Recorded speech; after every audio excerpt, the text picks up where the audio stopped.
Hello guys, আপনাদের ঘরে তেলাপোকার যন্ত্রণায় কি আপনারা অতিষ্ঠ? তাহলে এই পদ্ধতিটা আপনাদের জন্য। আসুন কিভাবে তৈরি করতে হয় দেখে যান। চলুন এখন দিয়ে দেবো একটু বরিক পাউডার এই পরিমাণে, তারপর দিয়ে দেবো এই পরিমাণে আটা, দিয়ে দেবো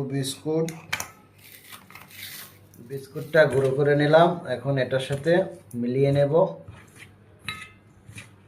এখন একটু জল দিয়ে দেব। রুটি যেভাবে খামি করে ঠিক সেভাবে খামি করে এটাকে মেলাতে হবে। খেয়াল রাখতে হবে বেশি নরম যাতে না হয়ে যায়। ঠিক এইভাবে করে নিতে হবে।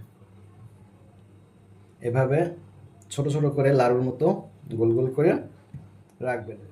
এটা ঘরোয়া টিপস। এটা আপনাদের ঘরে বাচ্চা কাচ্চা থাকলে কোনো সমস্যা হবে না। এটা সেরকম কোনো বিষাক্ত জিনিস না।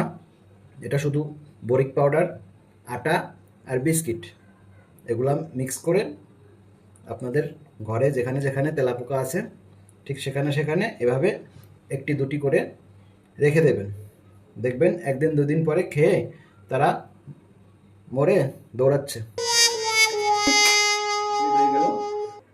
আপনাদের ঘরে যেখানে যেখানে তেলাপোকা আছে ঠিক সেখানে সেখানে এভাবে এভাবে করে রেখে দেবেন।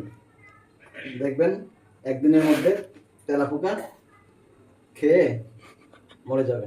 আপনারা যদি বিশ্বাস না করেন তাহলে দেখতে পারেন, আমি ভিডিও করে রেখেছি আমার ঘরের তেলাপোকার পরিস্থিতি এরকম। দেখুন আমার ঘরের তেলাপোকা খেয়ে চিত হয়ে রয়েছে।